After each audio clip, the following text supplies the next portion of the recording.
Hello नमस्ते हर हर महादेव। हम आप सबके भाई दीपक दीपांशु। तर वो लोग कैसन बानी? हमारा आशा ना पूरा विश्वास बा कि सरस्वती माँ की कृपा से आप लोग एकदम ठीक हो कम और एकदम ठीक रह जाए, मस्त रह जाए, स्वस्थ रह जाए, व्यस्त रह जाए।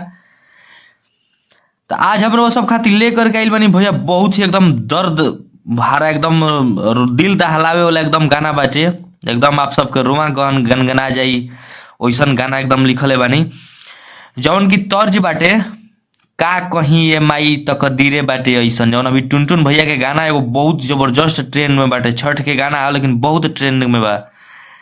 वही गाना पर वो सब खातिर हम एगो सैड सॉन्ग लेकर के आइल बानी, 2025 सैड सॉन्ग, जौन की बहुत ही एकदम जबरदस्त गाना बा, जबरदस्त मैटर बा, एकदम प्यारा सा लाइन बाटे, प्यारा प्यारा एकदम, बहुत ही एकदम सुने में आप सबके दिल दहल जाई। तो चलिए, जे भी भाई अभी तक हमारे चैनल के सब्सक्राइब नहीं कैले, प्लीज आप लोग सब्सक्राइब करके बेल आइकन प्रेस कर ली। और जे भी भाई को हमसे पर्सनल गाना लिखवावे को हो कि म्यूजिक बनवावे को हो, कंपोज करावे को हो, भाई हमारे नंबर पे संपर्क कर सकता। हमारी नंबर डिस्क्रिप्शन बॉक्स में और वीडियो में सभी जगह मिल जाई। तो चलिए, रउआ सबके ई वीडियो, ई मैटर, ई गाना आप लोग के यदि अच्छा लगी, पसंद आई, तो आप लोग ये वीडियो के ज़्यादा से ज़्यादा सब्सक्राइब, शेयर, लाइक, कमेंट आप लोग जरूर करब जा। और अपन ऐसे ही प्यार दुलार, प्यार आशीर्वाद देहब जा अपने भाई दीपक दीपांशु पर और इस चैनल पर। आप लोग ऐसे ही सदैव बनैले रही जा। तो वो सबके हम ज़्यादा देर ना करते हुए अब चलो तनी मैटर की ओर। तर्ज आप सबके बता देने की का कहीं ये माई तकदीरे बाटे ऐसन, वही गाना पर गाना बा, सैड सॉन्ग है। तो चली हम मुखड़ा के डमी करके सुनावत तनी। कि कोई सन देखाई देलू हमारा के दिन हो, आ चेहरा पके हंसी हमार लिहलू तू छीन हो। आ कोई सन देखाई देलू हमारा के दिन हो, आ चेहरा पके हंसी हमार लिहलू तू छीन हो। अरे की रोते बीतेला दिन औरी रात, आखी के लोरे हमार सुखल नइखे। तो ऊ का जे जानी का होला गम, जे कर दिल कब टूटल नइखे। ऊ का जे जानी का होला गम, जे कर दिल कब टूटल नइखे। तो रो सबके हमारी मुखड़ा कैसन लागल आप सब कमेंट करके जरूर बतलाइब जा। हमें बहुत ही जबरदस्त एकदम पंच लाइन लिखले बानी भैया, आप लोग खुद समझदार बन जा, समझम जाए कि ऊ का जे जानी का होला गम, जे कर दिल कब टूटल नइखे। तो एकदम रियल चीज लिखले बानी। आजकल जौन हमनी के होता समाज में एकदम सेम सिचुएशन उहे लिखले बानी। तो प्लीज आप लोग ऐसे अपन प्यार, सपोर्ट, प्यार आशीर्वाद बनले रही जा अपने भाई दीपक दीपांशु पर और इस चैनल पर। चलिए वो सबका हम फर्स्ट अंतरा की ओर लेकर के चलता नहीं। तो बस वो सबके मैटर, वीडियो गाना अच्छा लगी तो इसे शेयर, सब्सक्राइब, लाइक, कमेंट आप लोग जरूर कर देव जाए। आप सबके हम अंतरा के डमी करके सुनावत नहीं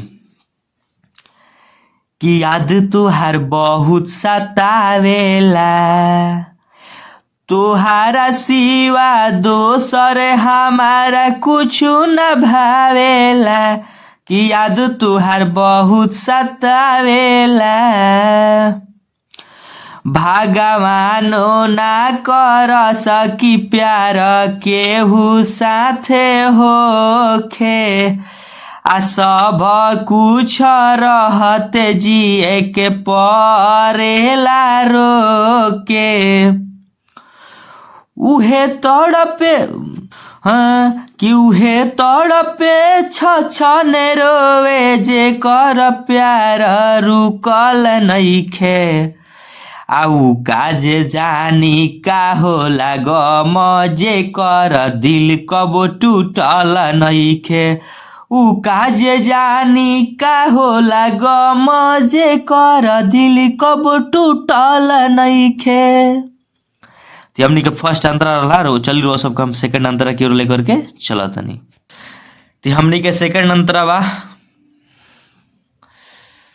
तो चली, जे भी भाई के गाना पसंद आई, भाई गावल चाहतरन तो भाई अपन नाम, दोस्त मित्र साथी केहू के नाम रख करके गा सकेलन, कोई दिक्कत ना।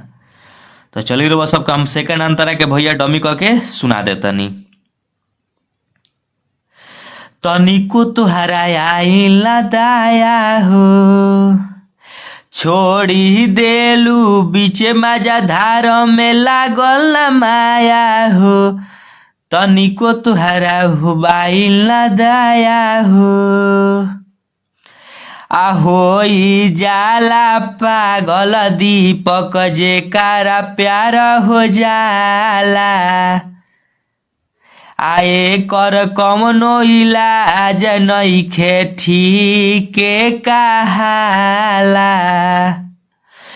होई जाला पागल दीपक जे कारा दिल से हो जाला। आए कर कवनो इलाज नइखे ठीके कहाला। अरे की रहन समझावत टुनटुन मुकेश, केहू के सोझा झुकल नइखे। आउ काजे जानी का होला गम, जे कर दिल कबो टूटल नइखे। उ काजे जानी का होला गम, जे कर दिल कबो टूटल नइखे।